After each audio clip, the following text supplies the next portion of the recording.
I'm not subscribed on this account, but I need to be. This shit is fucking fire. What kind of bear is best? Oh, we can do bears, dogs. Hold on. Just check the big ass light in front, bro. It's literally like fucking 9 feet tall, bro. Like it is bigger than any human ever. Like how are you fucking this up? There's so many. Oh, elephants OP? No, we gotta check to see if elephants are OP, bro. Hippos are definitely OP. This video was made in partnership with CuriosityStream.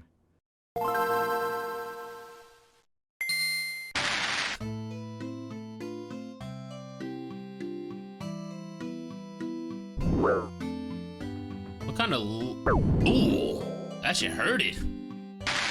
Twitch, Being this the is largest land educational building in only. the current meta has its Twitch, educational, Twitch, educational Twitch. advantages. Zay was good, bro. Size makes you much harder to defeat, simply by nature of having a higher HP stat, and also possibly having your weak points out of reach. However, size alone typically isn't enough to let any particular build reach a high tier spot in the meta, because large size comes with a lot of disadvantages too. The two most important ones are that being a giant makes defeating you worth a lot more experience, Damn. and that sustaining giant size requires significantly more food and water. Despite these challenges, there's I've no never question seen a that hippo elephants just have eat a carved out the watermelon like dominant that, niche but in the African I don't meta, know what I which is expected. saying a lot given that Africa is basically the Grandmaster League server of outside. Elephants also boast a sizable player base in the Asia server, so how is it that they're so successful? For that, we'll need to look at the elephant build's stats and abilities. First, their stats. So it's probably no surprise that the elephant's HP and defense stats both are quite high. The massive size of the elephant means it can take hits that would cripple or kill other players, such as the head bash of a fellow elephant. But the elephant also boasts a thick hide that allows it to negate damage of low power attacks, and more importantly, mitigate one of the main didn't even know that. downsides of being massive, becoming riddled with parasites. On the offensive side of things, it's probably also no surprise that the elephant Yeah, bro, boasts get the a fuck outta multitude here, of ways pussy. to deal serious damage. Oh, he's about to fuck the rhino. Their front-facing tusks act as a powerful disjointed hitbox that can both parry incoming attacks and impale any player too slow to get Damn. out of the way. The elephant build is also one of the only builds in the game Bro, I've capable never of seen an knocking down elephant just trees. knock down a tree. This means that despite them not having the height advantage that giraffes do, they can still access the same What treetop the loot if they fuck? need How have to. I never seen an elephant It do also this means before? players cannot escape an elephant's attack by climbing up a tree. The elephant's trunk can also be used as a blunt force weapon or a grapple. But honestly, that only scratches the surface of trunk can also be used as a blunt force weapon or a grapple. But honestly, that only scratches the surface of what a trunk is useful for. We'll come back to that. Respectfully, I want to play some Cold War. I feel so bad for you, bro. I'll Their check top on you speed is mentally. nowhere near sufficient to let them Nah, Cold War outrun not an even that attacking bad. player or chase down a target. Luckily, their other stats generally mean that they don't have to worry about this. However, low mobility has other implications too. Elephants are easily blocked by environmental barriers because they lack the ability to jump. They aren't Ah. particularly fast swimmers either, although they have ways of managing this weakness too. It can't Their breathe last with his notable trunk, though? stat is their incredible intelligence Like level. a little It is snorkel? among That'd the be highest fire. in the game, tied for second place with the cetaceans like dolphins and whales. This gives them access to the tool use ability, problem-solving capabilities, cross-species cooperation-based strategies, and the ability to remember places on the minimap useful for survival, such as watering holes in times of drought. Hey, Due let's to the go. elephant's long Dude, I didn't even lifespan, know they their were like intellect that. can cause them to gain incredible amounts of wisdom over the course of their playthrough, to the point where an experienced elephant Oh, it may have wasn't better bad knowledge last of its night. territory I mean, than even a human. Warzone has been... So in terms of stats, Fucking my elephants mental up obviously today, have bro, one no of the cap. highest base stat totals in the game, Oh, fuck that, lacking I'm on only this right in now. mobility and stealth. But this alone would not be enough for me to give them a top tier rating. So what abilities do they employ to make use of their stats and dominate such a competitive meta? There are two that I want to discuss. First, Elephants their can ears. throw? The elephant's ears serve multiple purposes. They're more sensitive than human ears to sound, particularly low-frequency sounds, aka the kinds of sounds elephants can make. Because of that, elephants can communicate over great distances via infrasound. This can be critical for coordinating team strategies and warning your teammates when danger approaches, or if another herd is encroaching on your territory. In addition to their auditory uses, the elephant's ears also grant the elephant a heat resistance buff. Their ears can be flushed So, with like- blood and flapped around to lower their body temperature, ensuring that they never take damage from overheating. This buff is much more integral use to their ears to gameplay in cool the off, African nigga? server, and I so mean, they players pretty tend to big, spec but into damn. larger ears when trying to compete there. That's a good ability, but I'm gonna cut to the chase. Basically everything OP about the elephant can be traced back to their signature ability, their trunk. Because this ability does everything. Because it's a modified nose, the trunk grants a bonus to all detection and search rolls based on smell. This lets elephant players pinpoint which direction they need to head in order to find more food or water, and lets them know if an enemy player is nearby. Niggas is out here smelling Smell water, barely bro? scratches the surface of what a trunk can do. The trunk's core use is as a fifth appendage. The elephant's actual limbs aren't very versatile. Outside of standing and walking, the most advanced move they can do is a pretty simple kick. The trunk, however, has multiple combat moves, including Let's watch it again. Can do is a pretty simple kick. The trunk, however, has multiple combat moves, including a simple bash attack, and more importantly, a highly effective grab attack. Sure. The bash attack is honestly worse than a kick in terms of damage, although it does have better range. But the grab attack can make certain matchups downright unwinnable for the other player. Yeah, Grabs aren't just useful for attacks though. Being able to pick up and carry items is the hallmark of a high-tier character that can make use of tools. Elephants are known to use sticks as weapons, massively extending the hitbox of their trunk swipe attack. They can also throw items, which theoretically could give them an absolutely massive attack range. They aren't very accurate with their throws yet, but once the elephant player base masters this tech, I wouldn't be surprised if the community starts calling for bans. How the fuck do they know But how again, to throw there's shit? still more that the trunk can do. The next use it can have is for intimidation. Elephants can use their trunk to execute the move Trumpet Blast. This AoE attack casts an intimidation debuff on all surrounding players, and is extremely effective for clearing an area. Control over a watering hole can mean the difference between leveling up or getting a game over, and the Trumpet Blast attack is integral to the elephant's success in driving away other players from these control points, without actually needing to risk a physical savage, battle. bro. Lastly, I mentioned before that elephants are slow swimmers.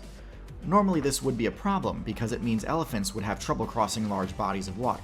They aren't dense enough to sink to the bottom and gallop across like hippos do. However, even though it might take them a while to kinda cross, wanna see about the hippos elephants next. have no reason to fear drowning, because they can use their trunk like a snorkel, completely negating the need to worry about their O2 meter draining. Aside from humans, elephants have no losing matchups. While they are vulnerable during the first few levels of their playthrough, before they are bulky enough to shrug off most attacks, the elephants' team strategies are usually enough to protect the noobs. Hopefully this video convinced you how overpowered elephants, and particularly the trunk ability, are. Damn. By the way, you may have noticed that my last video actually got blocked. While I hope to have the video restored soon, you should know that the blocked video— Alright, bro. I got you. What the fuck? I didn't know elephants could just throw shit. Like, I didn't know they were that versatile, bro. These shit's kinda ROP. Yo, when the fuck the elephant nerf coming out? Abusing the game physics. What the fuck? Hold on, I want to see the hippos first, and then we can see abusing the game's physics engine. I want to see that. Oh nah! This episode is sponsored by Dashlane. Violated that lion. What the fuck? This episode is sponsored by Dashlane. Yo, I could watch these all day, bro. What the fuck? Africa, the game's hardcore server. On top of the potentially lethal heat and disease debuffs, many of the most powerful builds in the game are playable only on the Africa server. Everyone knows the big names. Elephants are the biggest, cheetahs are the fastest, cobras are the most venomous, etc. However, one of the builds that frequently gets overlooked my son's is the straight. hippopotamus. Hold up, my son right here is straight vibing, bro. Yo, my boy right here is fucking bullin', bro. Yo, let's go. Oh, move my face back. Even though none of their stats are the best in a single category, there are My boy things that was they do straight better than anything vibing. else. So today I'm going to give an overview of the hippopotamus' stats and abilities, talk about its good and bad matchups, and where I'd rate it in the overall tier Come on, list. Xbox. I'm gonna turn this shit off. I've already done one video that sort of touches on all these things, but since it was one of the first videos I ever made, it's pretty lacking in quality. So hopefully this guide will do a better job of doing Hippos the are topic definitely justice. OP though. Like Anyway, they're without really, further really ado, fucking let's good get into swimmers it. to be that Hippos fucking are the big. premier tank build of the What African the aquatic fuck, venom. nigga? Their success comes from a combination of phenomenal stats and from speccing into abilities that allow for some pretty ingenious exploitation of the game's water physics, which I'll get into in a bit. But first, their stats. So you probably noticed that the Hippo stats are, in a word, phenomenal. They have one of the highest HP levels of any land build, second only to the elephant. Normally, builds with one unusually high base stat tend to have major shortcomings in other areas, but the Hippo simply doesn't. While its intelligence is only average, all the rest of their stats far outclass most other African builds. They have great damage, high defense, and even have great stealth for a build in such a high weight class. But perhaps Hell, the most that's fucked. surprising is their mobility level, which relates to how their abilities let them engage in physics. Yeah, this is what I'm talking about, bro. Why are they so fucking fast in the water? In addition to having relatively high run speed on land, hippos are also unbelievably mobile in the water. Now, normally when designing your character to be fast in the water, you spec into traits like, water mobility. Things like a streamlined body, fins, flukes, webbed feet, all these things strictly buff water speed, and usually are the go-to for players trying to take their character to new depths in the aquatic meta. The Hippo player base decided to do exactly none of that, instead dumping most of their evolution points into pure bulk and muscle. As a result, hippos are so dense that, unlike most animals, they do not float. This lets them be one of the only builds that can actually use the run movement option underwater with any success. What the So yeah, fuck? hippos, despite not actually being able to swim, have one of the best aquatic movement options in the game, and they didn't even have to spend any evolution points on aquatic mobility to do so. That's so hippos have four fucking signature OP, abilities, bro. the first being their water dash ability that I just explained.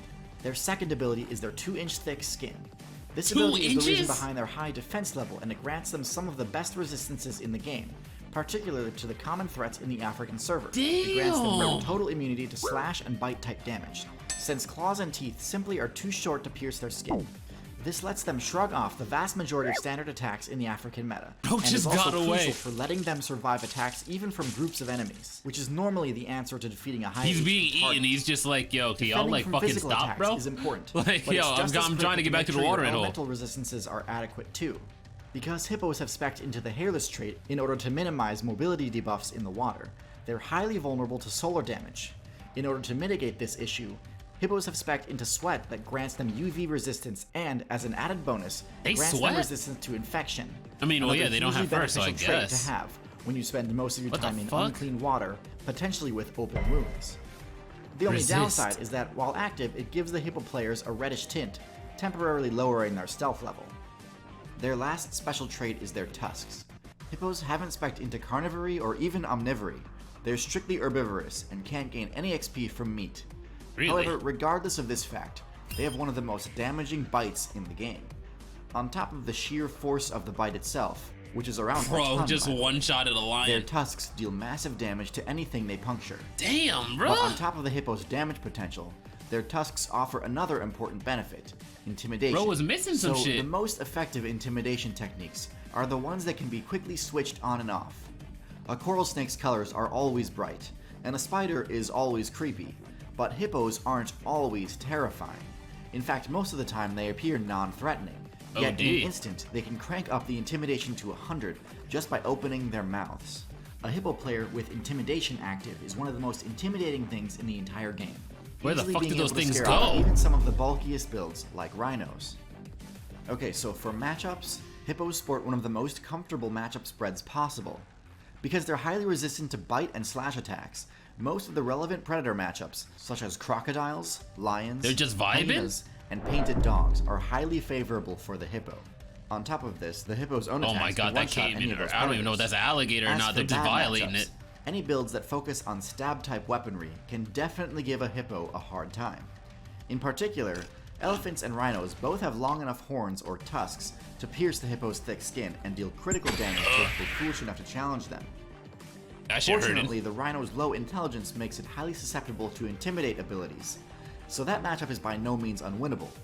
Elephants, though, they'll walk straight through a group of hippo players, knowing none of them will challenge it. Also, ironically, yo, one no of the worst chow, bro. matchups for No hippo chow at is all, bro. another hippo, since a hippo's tusks do have the potential to pierce their defenses. The last important matchup to discuss for them is how they fare against humans. Yo, elephants and in just this ego regard, chow they've got one of fucking the best hippos. That's records of all. hilarious. Obviously, they still lose to the highly advanced equipment that humans have recently unlocked, but aside from Boo. that, humans don't have any way to Damn. combat them. As a result, hippos have the highest KD ratio versus humans in the entire game. Jesus. Even special high-level mounts, like boats and trucks, can be taken down by a hippo. So where do hippos belong on the tier list? Well, considering how they're basically unstoppable tanks that How is manage that to not step into an fucking excellent semi-aquatic S-tier? playstyle without sacrificing any land-based abilities to do so, it's tough to argue that they're anything but S-tier. They I was gonna easily say, control what? any rivers or lakes that they're in, being even more dominant than crocodiles.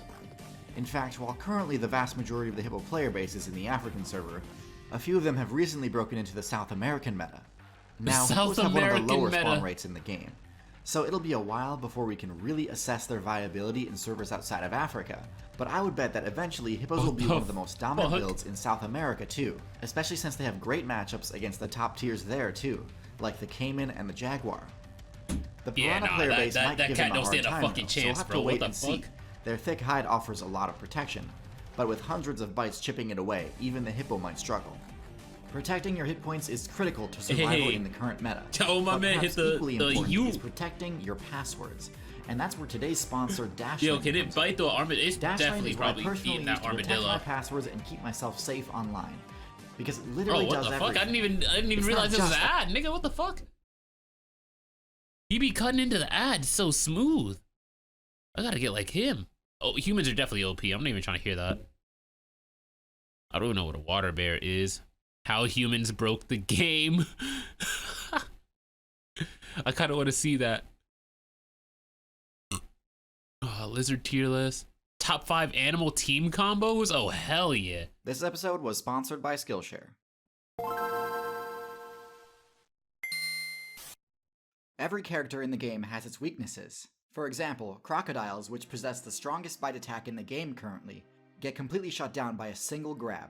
Cheetahs, the fastest land build in the game, get griefed to no end at low levels because even at their peak strength, they're too weak to defend themselves and their party from attacks from the other players in the region. On that cheetah.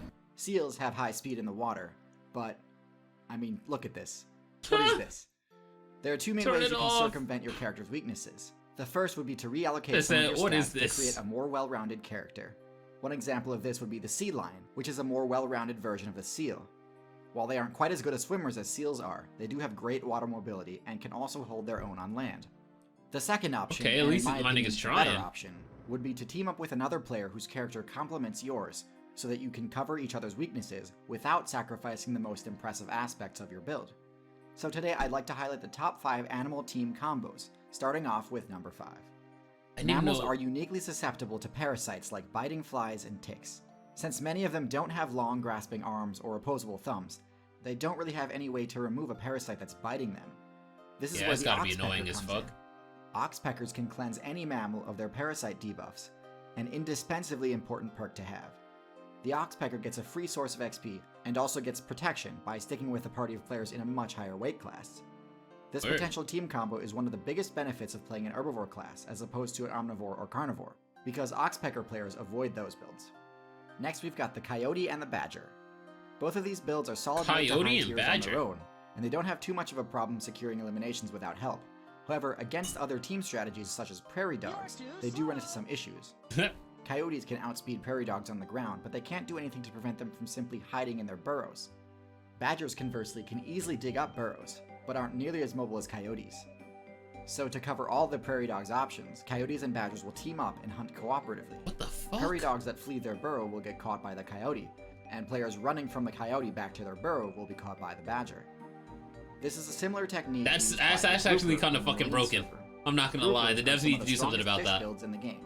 While not quite as powerful as the shark or as fast as the swordfish, they're a great jack-of-all-trades style build with few bad matchups. However, similar to the nerf the badger's burrowing ability, bro. That shit's fucking broke. The crevices of a reef. That's where the moray eel comes in. Similar to the badger on land, eels don't have a particularly high mobility stat, but they can weave in and out of tight spaces without issue. And so a grouper and an eel will team up to trap targets, just like the coyote-badger combo.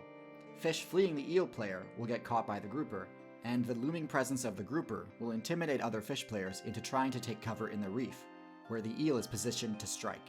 That's fucked. But as powerful as this combo is, the reef is home to an even more unstoppable combo. Yo, where are they dropping these nerfs, bro? Are unique in that they opt for a sedentary playstyle, completely sacrificing their mobility stat. The meta's absolutely fucked. Those points in for other abilities.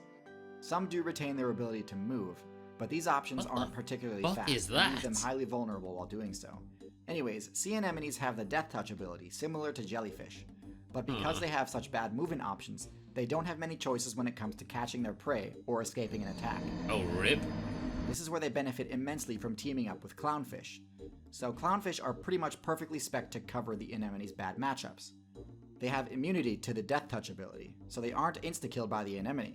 Okay. They also have one of the lowest stealth ratings of any fish, which would normally be a huge weakness, but used in conjunction with the sea anemone's powerful trapping potential, it actually ends up being a powerful offensive tool.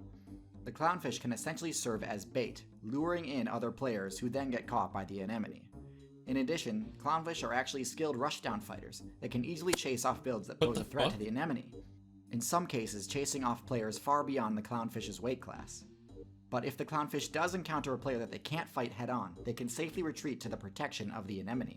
Oh, this alright, bro. It's pretty common knowledge that frogs are some of the least viable builds in the game. True. With their extremely low power, defense, damn, bro's just getting picked out the water, bro. That's your crib. And their reliance on how you let niggas take you out of your crib? It's not hard to see why the amphibian player base is on the verge of collapse.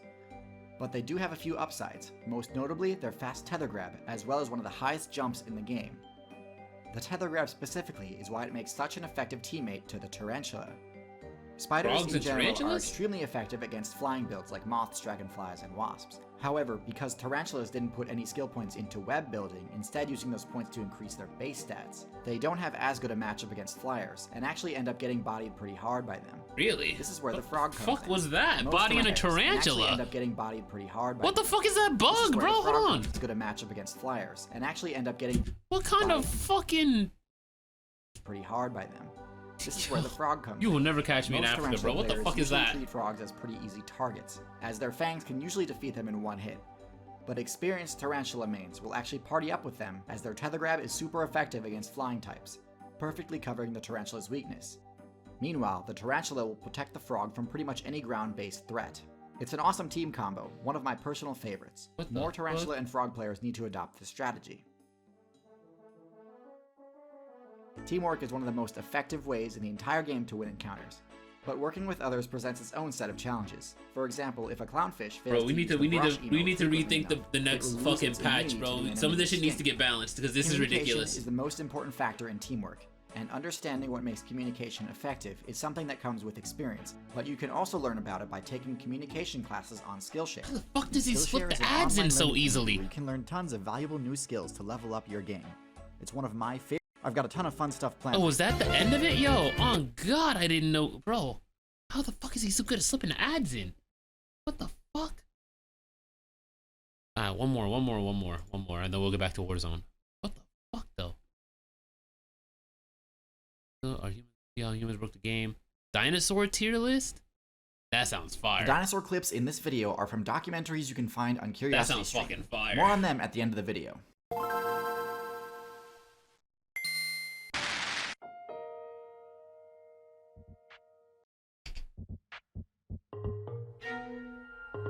Yo, get outplayed. Oh, step your weight up, pussy. Oh my God.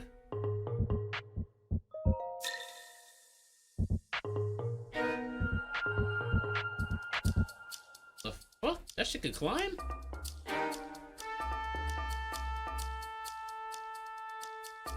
Oh, I don't even know if it's safe to come out, Brody.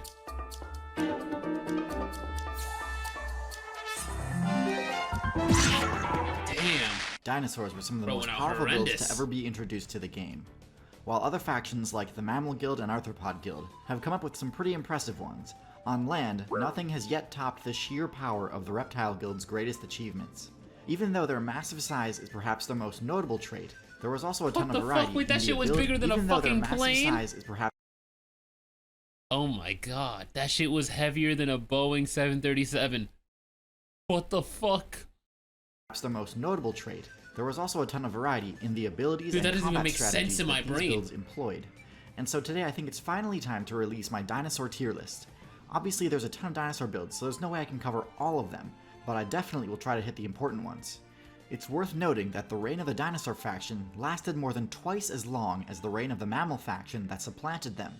And so during this huge stretch of time, dinosaur maids basically tried out every conceivable strategy, and that's why there are so many builds to talk about.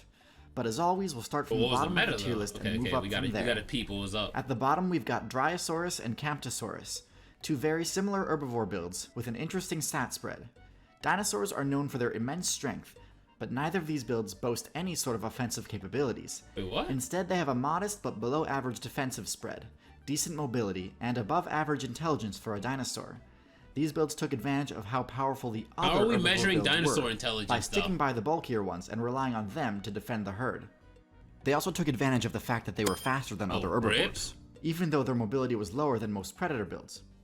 Their higher intelligence granted them more advanced perception, letting them function as the herd lookouts.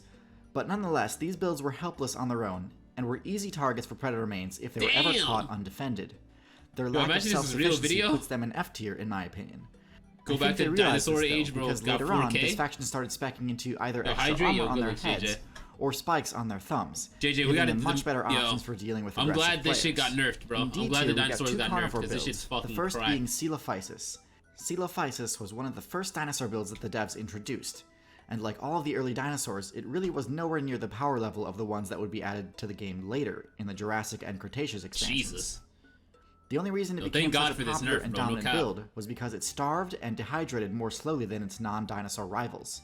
And this isn't to say that it didn't struggle to succeed too. It absolutely did, and often had to resort to team killing just to get by. Betrayal. It sort of dominated the early dino meta by default, so I'm not going to rate it any higher than D tier. Also in D tier we have Spinosaurus. Spinosaurus is a unique build that spec'd heavily into fishing abilities and aquatic adaptations, including the rare ability of electroreception, which helped it catch fish players even when they were in stealth mode. This is great for that specific application, but Spinosaurus mains weren't actually fully aquatic. They couldn't breathe underwater and still had to spend plenty of their gameplay dealing with the challenges of being a terrestrial build.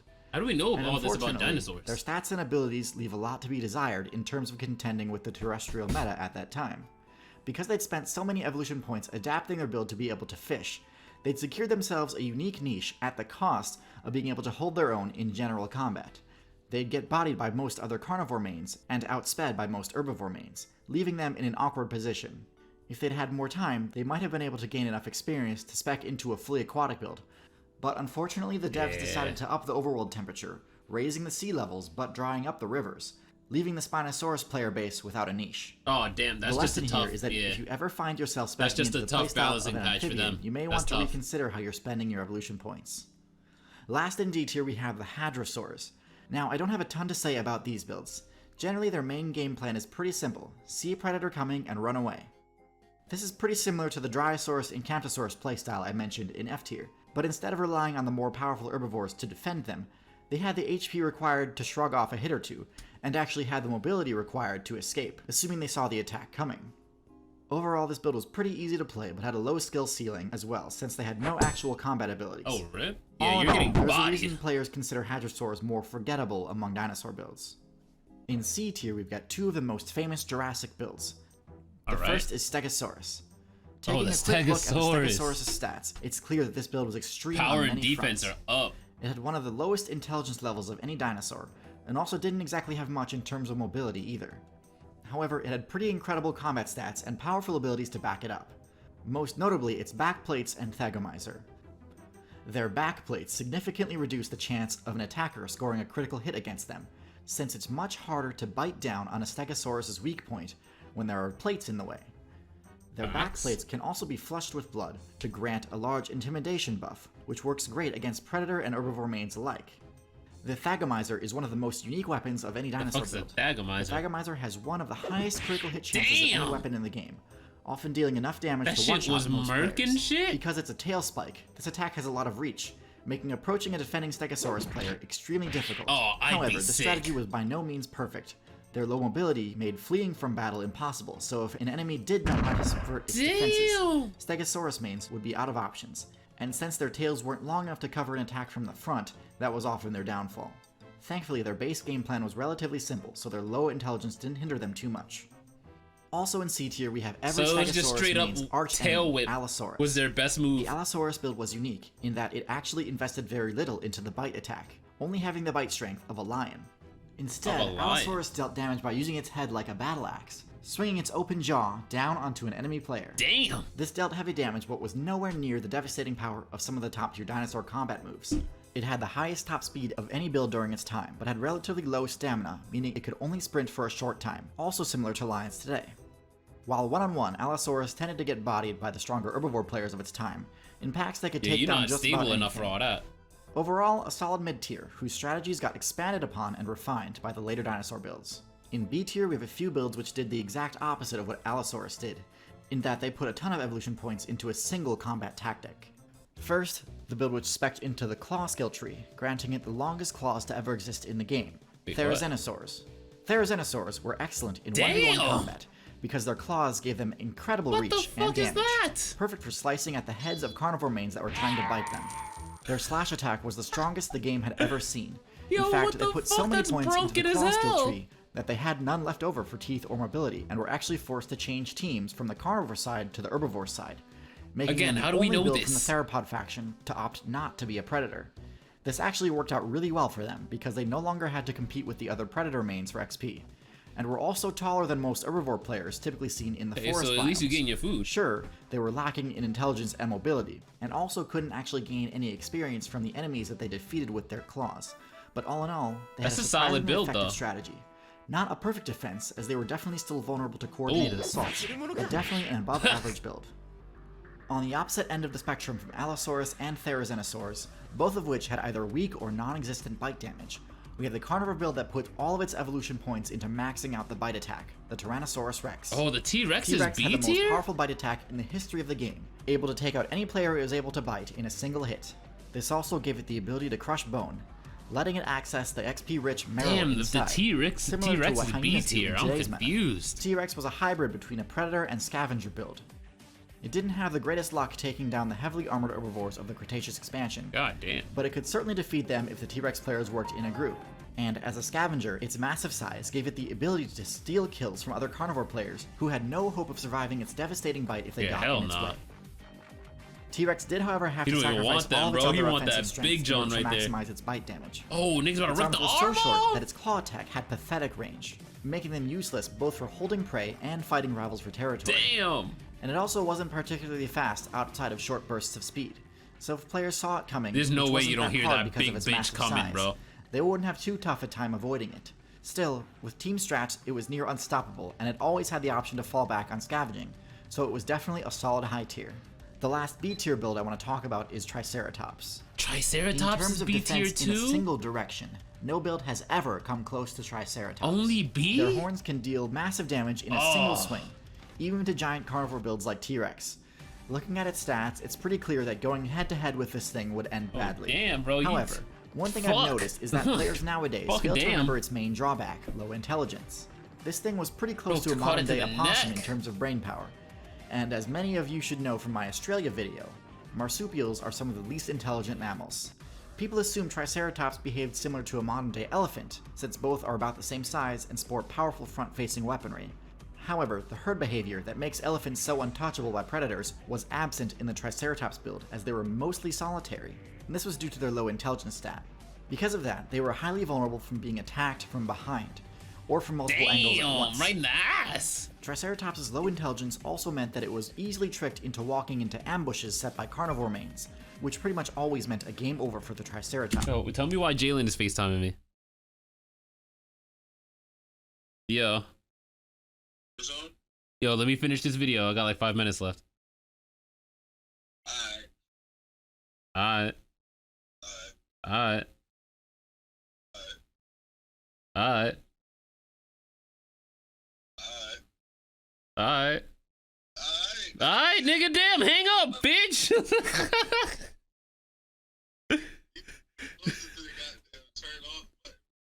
What? Press the button, bro. I got my hands on my keyboard. What that got to do with me? You called me, nigga. You're fine. You called me, bro. Alright, bro. So just hang up, bro. Yo, I know your stream here. You bullshitting. bro, if you wanted to hang up so bad, bro, you could have hung up. You the one that called me, bro. Bro, and I said get on board. You said 5 minutes. I gotta be the extra 5 minutes because you wanna have this goddamn back and forth right here, and then watch your video. Hey, bro. Alright. Alright.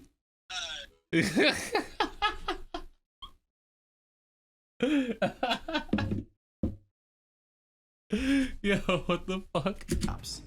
As powerful as this build is, and it is powerful, don't get me wrong, I think it's definitely not a top tier dinosaur and caps out. Wait, hold on. Hang up. Alright. Thing. Okay, so in A tier, we've got the dinosaurs, which were a bit smarter about how they invested their evolution points. First, we have the Dromaeosaurus, the faction of dinosaurs that includes builds like Velociraptor, Deinonychus, and Utahraptor. What the These fuck is players made this? an interesting choice to forego the gigantism ability that made dinosaurs so dominant in the first place, and try their hand at more of an evasive rushdown playstyle, sacrificing both their HP and defense stats to buff their mobility and DPS as best they could. Most notably, they spec'd into buffing a single claw on each foot, which had two important functions. The first being that it could deal massive slash and stab type damage. Oh my and god, the second wait, what the being fuck? that it gave them Was the that his ability to foot? hook onto players that they were targeting using the pounce attack. Overall, this build had shit. much higher damage than normal for a build that size, and could easily take down players in a much higher weight class, especially if they attacked in a group, which they often did. They had the ability to weave in and out of their opponent's attack range easily, letting them bait out and dodge attacks. The one main drawback to this build was that if it ever got careless, it could easily take lethal damage in a single hit. But overall, this faction was one of the most successful at the time and easily A tier. Also in A tier we have Easily A-tier Dinosaurs, over the a build very T-Rex, similar that's to fucked. T-Rex in terms of appearance, but with a slightly different plan of attack. Instead of investing purely into bite force, maxing out base damage, Dinosaurus spent its evolution points speccing into advanced, serrated teeth. This gave their bite attack an increased chance to cause the heavy bleed status effect, which would drain the target's facts. HP and stamina over time. This was more cost effective than pure bite force, and let them retain enough evolution points to spec into claws too, giving them a more well-rounded combat style that could still cause lethal damage from a single bite. Damn. This strategy is similar to the one seen employed by the Komodo dragon player base of today's meta. That shit hurt, I Dinosaurus guess. was also one of the tankier carnivore builds. You can't and could walk on shrug that off a bitch. hit or two, even from the builds that would normally devastate anything that they landed a hit on. This made them extremely good at PvP against the other carnivore builds at the time, making them an easy high tier candidate. The next build I have in A tier is Ankylosaurus, perhaps the best tank build ever to exist in the game. Really? This build What the essentially fuck took the is that? Stegosaurus' strategy I was and gonna say, cranked it it looks- up to the most extreme it could. Instead of backplates for intimidation, the Ankylosaur players spec'd into armor, and instead of tail spikes they opted for a club. Their armor was so impenetrable that it made attacks from even the strongest carnivore mains pretty laughable. Fuck. While their club didn't have a high crit chance like the tail spikes did, it did do massive damage that could shatter bone, capable so that of should crippling probably any hurt. player unfortunate to take a direct hit from it. Oh! Ankylosaurus was near invincible, except that it had one glaring flaw. Despite all of its defense and power, it was completely helpless if a player managed to flip it over. For that reason, I can't place it in top tier, because a good top That tier makes will have sense, that no makes sense. surefire counterplay. Last in A tier, we have Troodon. Wait, so there's Troodon some build out there was with the no only counter? dinosaur build whose core strategy was based around the Or intelligence was, at stat. least? Before Sure, the other Great dinosaurs Catch? used team strategies or had advanced perception skills, both of which require some usage of intelligence. But Troodon was the only one to specifically tailor their build around having its brain be its best weapon. Troodon had to sacrifice a lot to get this. High intelligence requires a lot of calories to maintain, so getting the kills required to sustain both a large size and a large brain was impossible, meaning that they had to give up gigantism as a trait. So instead of powerful dagger-like claws, Troodon opted for smaller but opposable claws that could be used to pick up objects. This severely cut its potential in combat, but gave it a lot of options in terms of manipulating its environment to, for example, set up traps to catch players that would otherwise be able to evade them. It's very possible that if non-avian dinosaurs weren't banned in the Meteor Strike balance patch, Yeah. Troodon players would have eventually leveled up their intelligence enough to become top tiers, similar to humans. Really? But even though it was starting to gain the power to dominate its environment, it still had no way to combat the other top tiers, aside from just running away. So it definitely wasn't S tier. Okay, that's fair, In that's S fair. tier, we have the most overpowered dinosaur It's faction like, of what's all, on that patch, bro? Holy Sauropods. fuck. Sauropods had every tool they needed to counter all other dinosaur builds. Jesus They had the Christ, that thing maximum is HP fucking stat possible massive. for a terrestrial build, and because they used the herd strategy, oftentimes this meant that if a sauropod player was caught off guard and was under attack by several carnivore players, it could usually tank enough hits that its teammates would have time to rescue it. And of all the dinosaurs, sauropods also had the largest attack range. Their whip-like tails may have not had the same damage per hit that Stegosaurus or Ankylosaurus did, Bro, but that they thing were is still plenty fucking powerful, massive. able to knock down enemies well out of reach of a counterattack. Damn! And if they did get too close, a sauropod stomp attack was literally the most devastating move in the game, knocking the target down and dealing lethal damage. Lastly, their extreme height gave them a massive advantage for avoiding stealth attacks, Dude, as how they do you could see counter much that? further than other players. In terms of land superiority, sauropods truly were the most overpowered dinosaurs of all time. It's unfortunate that the devs chose to ban the dinosaurs during the KT balance patch, but alas, the meta was getting stale, so I understand why. Hopefully you The enjoy this meta look was back getting at the stale. Mesozoic Yeah, bro, meta. what the fuck is If that? you enjoy watching videos about dinosaurs, there are a bunch of great documentaries I can recommend. Oh. Nah, thank God that shit got nerfed. What the fuck? Not even nerfed. That shit got banned. Jesus Christ. I wonder if we about to get banned. Holy fuck. Join Discord. We gotta speak. I'm about to go play Warzone, bro. I'm about to be in there to play Warzone. A second. For example, if you're curious about Troodon... Oh yeah, no, that's the end of that one. Holy fuck. Thank God that shit got banned, bro. That shit was OP.